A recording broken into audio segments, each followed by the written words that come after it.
मराठी अक्षर भारती इयत्ता 9वी धडा 11 आभाळातल्या पाऊलवाटा। नैसर्गिक साधन संपत्तीने समृद्ध असलेल्या भारतात प्राणी पक्षी यामधील वैविध्यही थक्क करणारे आहे। भारतात पक्ष्यांच्या 1246 जाती आहेत। पक्ष्यांच्या दुनियेतल्या अनेक आश्चर्यकारक गोष्टींपैकी एक गोष्ट म्हणजे पक्ष्यांचे स्थलांतर होय। पक्षी स्थलांतर का, कुठून व कधी करतात याचे विवेचन प्रस्तुत पाठात आले आहे। प्रस्तुत पाठ आपली सृष्टी आपले धन या पुस्तकातून घेतला आहे। पक्ष्यांच्या दुनियेतल्या अनेक गोष्टी आश्चर्यजनक आहेत, पण त्यातही सर्वात स्तिमित करणारे काही असेल तर अनेक पक्षी जाती वर्षातून दोनदा करत असलेला हजारो मैलांचा प्रवास। भारतातल्या कोणत्याही सरोवराकडे हिवाळ्याच्या सुरुवातीला नजर टाकली तर निरनिराळ्या जातींच्या बदकांनी पाणी अक्षरशः झाकलेले दिसते। हे पक्षी महिन्या 2 महिन्यापूर्वी तर इथे नव्हते, एकदम हजारोंच्या संख्येने हे आले कुठून? युरोप आणि उत्तर आशियातून हजारो मैलांचा प्रवास करून बदकेच नव्हे तर इतरही असंख्य जातींचे पक्षी नियमितपणे हिवाळ्याच्या आरंभी येऊ लागतात। भारतात येणारे श्वेतबलाक जर्मनीतून येतात, तर बदकांच्या काही जाती सायबेरियातून। बलाकांच्या स्थलांतराविषयी कालिदासांच्या वाङ्मयात उल्लेख आढळतात। हंसपक्षीसुद्धा पावसाळ्यात दिसत नाहीत अशी वर्णने प्राचीन वाङ्मयात आहेत। मात्र या काळात हे पक्षी नक्की कुठे जातात याची मात्र माहिती दिसत नाही। याच्या उलट युरोपमध्ये अनेक पक्षी हिवाळ्यात दिसेनासे होतात याची जाणीव होती, पण ते नक्की काय करतात हे कुणालाच माहीत नव्हते। अनेकांच्या समजुतीप्रमाणे बर्फ पडू लागण्यापूर्वी हे पक्षी बेडूक, खवलेकरी अथवा काही सस्तन प्राण्यांप्रमाणे चिखलात अथवा कपारीत गाडून घेऊन प्रदीर्घ हिवाळी झोप काढत असले पाहिजेत। पुढे माणूस एका खंडातून दुसऱ्या खंडात प्रवास करू लागला तेव्हा त्याच्या लक्षात आले की आपल्या खंडातून गायब होणारे पक्षी त्याच ऋतूत दुसऱ्या खंडात दिसून येतात। पक्ष्यांच्या स्थलांतराचा अभ्यास करणे ही काही सोपी गोष्ट नाही, पण अवघडातल्या अवघड प्रश्नातून विज्ञानाला मार्ग काढावा लागतो। पक्ष्यांच्या स्थलांतराचे मार्ग शोधण्यासाठी एक साधा पण कष्टसाध्य उपाय गेल्या शतकापासून वापरला जात आहे। एखाद्या विशिष्ट भागात अनेक पक्षी पकडून त्यांच्या पायात खुणेचे वाळे अडकवून द्यायचे। ॲल्युमिनियमचे बनवलेले हे वाळे हलके असतात, त्याचे पक्ष्यांना ओझे होत नाही। या वाळ्यांवर ज्या संशोधन संस्थेने ते लावले त्या संस्थेचे नाव आणि खुणेचा क्रमांक असतो। कोणत्या क्रमांकाचे वाळे कोणत्या पक्षाला कुठे आणि केव्हा लावले याची संस्थेकडे नोंद असते।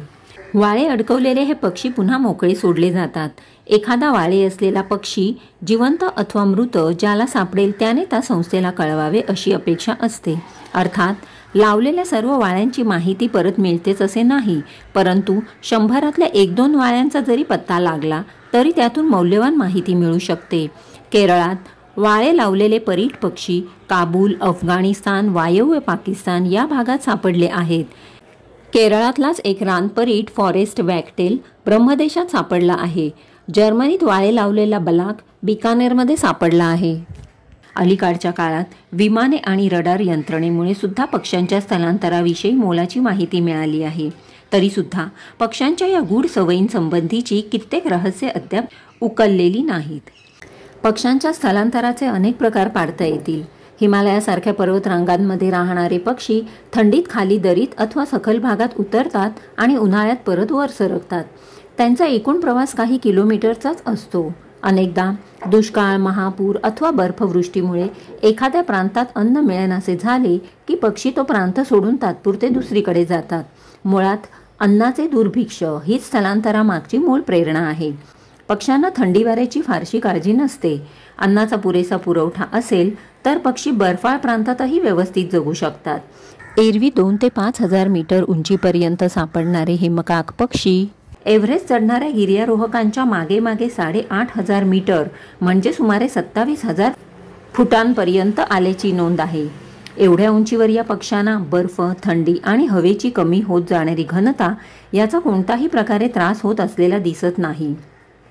हिवाळ्यात पक्षी दक्षिणेकडे स्थलांतर करतात ते थंडीमुळे नाही, तर बर्फ पडून अन्न शोधणे कठीण झाल्यामुळे।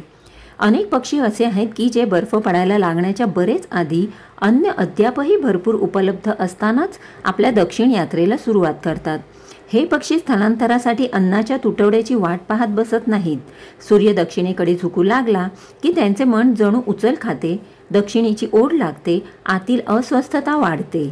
एका जातीचे अनेक पक्षी एकत्र येतात आणि ठराविक मुहूर्ताला प्रयाण करतात।